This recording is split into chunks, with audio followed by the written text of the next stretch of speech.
Have you ever seen your client slow down in progress and wonder what actually is affecting them in their progress? And you've tried everything you can to get them to move forward? Well, one thing you want to consider is the power of forgiveness. You see, in all of our life, we have relationships with all things. And when a client slows down, you're going to find out you got to talk to them about forgiveness. So today we're going to be talking about the 5 key parts of the importance of forgiveness.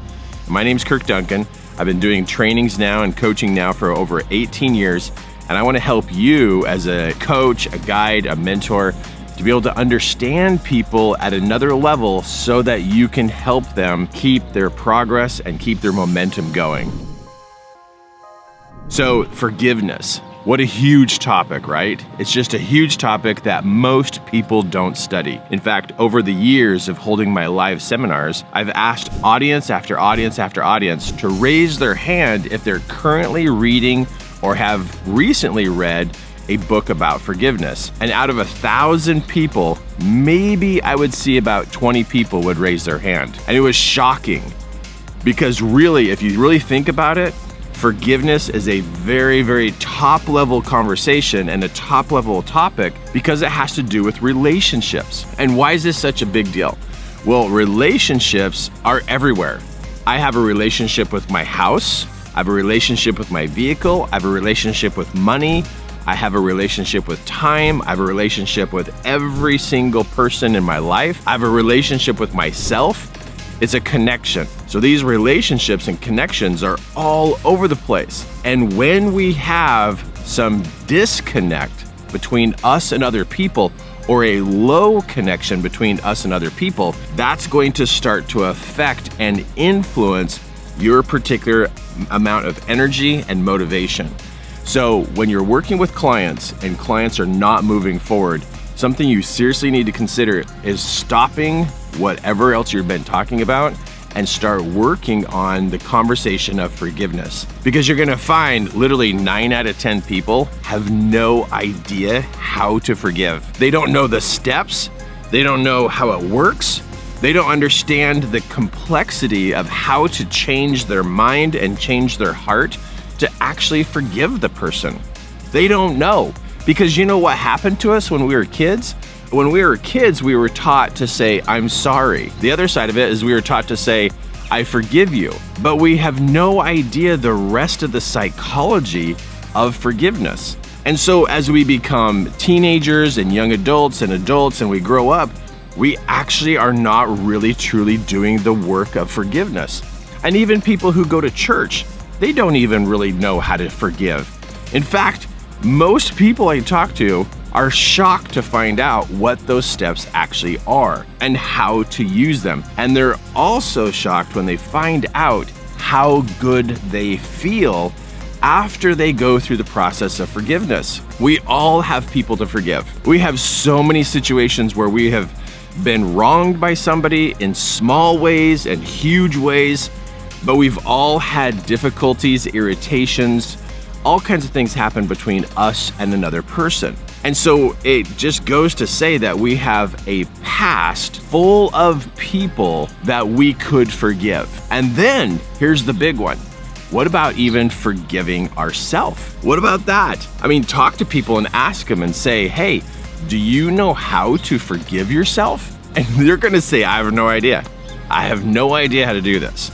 So the forgiveness of others and the forgiveness of self are 2 top level conversations that you want to be able to have with your client whenever you see the momentum slow down, the confidence go down, because inevitably it's going to happen with your client. And of course, that goes the same for your friend, your family member, whoever it is. Forgiveness is a top level topic to talk about and a top level skill to learn, but yet it's not even talked about at the dinner table. It's not talked about with our friends and family.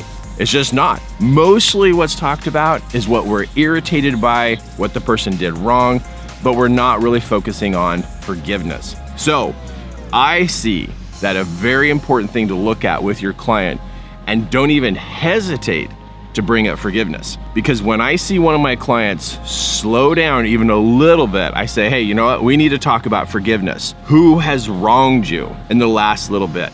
And guess what I do is I make them make a list of people that have bothered them, irritated them, offended them, wronged them. I have them make a list. Now, why do I put them through this process? It's because what I went through years and years ago, I realized my momentum was slowing down and I was having issues. And it took me almost 2 years to figure this out, that I needed to look at forgiving people in my life. And you know how people say, oh, I just need to forgive myself. And it's like, no, you need to forgive other people because you're bothered, irritated, you feel wronged, you feel slighted by people. And as the days go by, the list gets longer. I still remember the day I made a list of the people that I feel like I need to forgive. And I was shocked to find out I got clear up to 127 people on a list that I need to forgive, because I was in a place where I wanted to do better. I wanted to have more confidence and have more motivation and have the energy to do what I want to do. And I realized the weight of not forgiving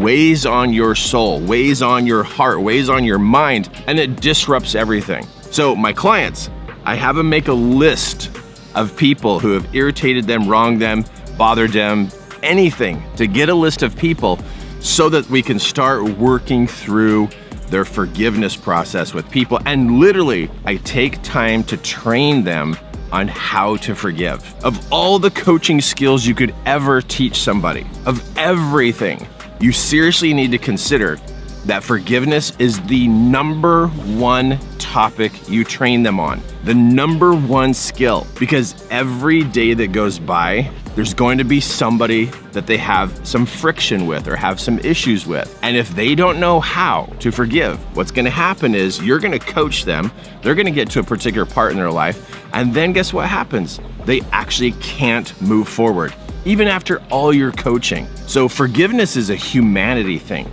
It's real. It has to do with the literal soul and mind and body of a person. Okay, so I have them make a list of people. And then when they start to see that there's so many people, I ask them to circle the names of people that are the most charged, energetically charged, because we got to focus on the ones that are hurting them the most and holding them back the most. So now we've got a list. I asked them to go back and circle the names of the people that it's the most charged so we can focus on them. But if they're not ready to handle those that are the most charged, we can start with anybody else on the list. But before I tell you how to go about the steps of forgiveness, let me just cover the 5 key parts of the importance of forgiveness.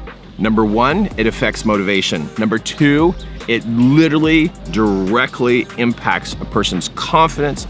Number 3, the speed of decision making. You know how people are hesitant or they are slow to decide or slow to choose or they're confused in their choices?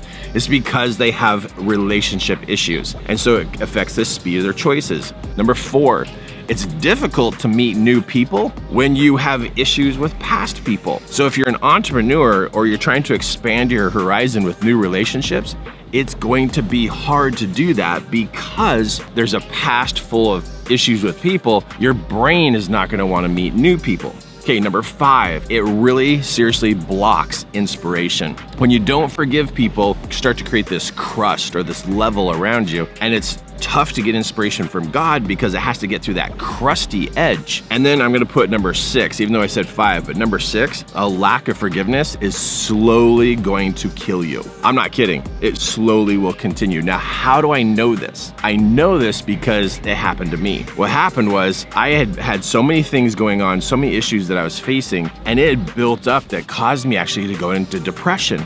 Because I didn't feel motivated, my lack of confidence, my lack of inspiration, and it literally started to cause me to feel miserable. Well, that misery kept going, and as it kept going, I got more and more depressed. And then as depression hit, you just don't want to do anything. You don't even want to be alive. And so it literally took me to the level of suicidal thoughts. Now, I'm not kidding. Listen to this. Lack of forgiveness will take you to the end result will be suicidal thoughts. Really, seriously, it's one of those paths that the devil will take you down is if you don't forgive, it weighs on your soul and then you feel heavy and slow and you don't want to do anything and then you don't know what to do. And so then you feel miserable. Literally, lack of forgiveness can kill you. And I've heard countless stories of people who were so bad off in life and then come to find out it's because of a lack of forgiveness. Okay, so let's talk about the steps of forgiveness. Number 1, make a list of people that you know that there's something between you and them. Even if they started it or you started it, get your list of people so you can be organized in working through this process of forgiveness. So it's not some random thing you're doing, but that it literally is a project that you're going to do so that you can clear up your past, so you can be a better person right now. That's what we're looking for, is clear up your past so you can be a better person right now. Because you're a good person, but you could be better once you get all those dark spots off your soul, right? Okay, the next step is to circle those that are the highest energetically charged. Now, if you're not ready to handle those, it's okay. It's okay. You can pick any name on the list. Next step is write out the whole scenario that happened between you and this person. What did they do? What did they not do? What did you do? What did you not do? Write out the scenario. You see, the problem with forgiveness is we don't remember all the details. And so we don't remember what happened and how it happened. And so we literally don't know what we're forgiving. So take a moment, write out the details. What did they do? What did they not do? What did you do? What did you not do? Include in that your thoughts and feelings. How did it feel? Like, what happened there? Now, I need to say this. There are some situations in life that are very traumatic, very dramatic. I'm not talking about trauma right now. I'm talking about daily experiences with people. So we're looking at this and going, okay, we're writing out the details of what happened. What did they do? What did they not do? What did I do? What did I not do? And so what I'm doing is I'm trying to dredge up the experience so I can find out what the emotions are and what the details are to this situation. Because if I'm going to forgive them, or at least start the process of forgiveness, I need to be able to be clear what it is that I'm actually talking about. Because that's the problem with people with forgiveness, is that they're very random and very vague in their forgiveness. And that doesn't work. It's like trying to clean a room, but you don't know how it's supposed to be cleaned. And so the process here is you got to know exactly what you're talking about so you know what you're going to forgive the person about. And I know this, for some people, it's like, oh, this is just too much. And it's like, if you left a sliver in your hand and you broke off the end of it and you pulled most of it out, but you didn't get all of the details of the sliver, what's going to happen? You're going to cause infection because you weren't willing to get to the end of the sliver to pull it out. So if you leave a piece behind, it causes infection. And that's what's going to happen in you, is an emotional infection if you don't get the details out. That's why we do this. We pull it all out so you don't have an infection. And I can't tell you how many people are emotionally have an infection inside their heart, which then affects their mind. And that's why they can't do what they want to do. This is huge. So you write out the details, you write out your thoughts and feelings. And then step 2, you write down, what would happen if I don't forgive this person? Where will my life go if I don't forgive this person? Number 3, what will happen if I do begin to forgive this person? You need to come to a recollection of whoa, hold on a second. What if I didn't? And what if I did? And hopefully this is a wake-up call for you or for your client. Hopefully this is a wake-up call. Then step 4, you actually write a letter of forgiveness to the person. Dear so-and-so, I'm choosing today to forgive you for what happened back then. And I apologize for my part. And this is what I did. This is what I didn't do. And I forgive you for what you did. And I forgive you for what you didn't do. And I'm practicing forgiveness and I'm choosing to forgive you. And I hope that moving forward, I can have a new point of view about who you are and where you're going in your life. Signed, and then you sign your name. And the whole idea is the fact that you're writing it out to practice this forgiveness piece, because you got to remember your brain doesn't know how to forgive. Because remember, your brain didn't even know how to tie a shoe, and you had to teach your brain how to tie a shoe. I mean, remember this, you have to teach your brain how to do everything, and if it didn't know how to tie a shoe, there's no way it automatically knows how to forgive. So this letter, you're not sending it. It's a practice. You're practice going through the words, and then you're gonna practice, this is step 5, practice saying it out loud and having those words come across your lips and go through your throat and come from your heart. Practice this. Even if you don't feel like it did anything, you practice it. Because until you practice forgiveness, you're just not gonna be good at it. And your client's not gonna be good at it. And then what happens? They're not gonna do it. So we have to get through that awkward moment of trying to do this. And so by doing these 5 steps, we're literally opening up the mind to the details, we're opening up the idea to forgive, and we do this practice every single day. It can be with the same person, or it could be with another person on the list. But within a couple people on your list, you're gonna find yourself starting to open up to forgive because you're thinking about it, you're writing it, you're saying it, and you're going through the motions until you start to actually learn how to do this. So if a person is like, oh, I don't think this is working, they have no concept if it's working or not. They are not the forgiveness experts. They cannot tell you if it's working or not. They need to do the daily practice until they get good at it. So no matter how many excuses your client comes up with, keep them on a journey of forgiveness. Finding the next person, finding the next moment, and going through these 5 steps that I just shared with you. Forgiveness is what's wrong with people. They don't know how to do it. They're not doing it, and they're just going along, adding more situations to their life, and they're getting heavy, they're getting clouded, they're getting blocked, and they're miserable, and they can't focus on what they want to create. So if you want to be a great coach, teach your clients how to forgive. Okay, so subscribe. You gotta make sure you subscribe because you want to hear more from me about this and other techniques that I have to help you. My 18 years have helped me so much understand how to coach people and really move them forward. And hey, if we're gonna be a coach, we might as well be a really good coach, right? Now, if you want more information about what I can do to train you, help you, click the link right down here below. Make sure you subscribe, click the link below, and I will see you on the next video. All right, see ya.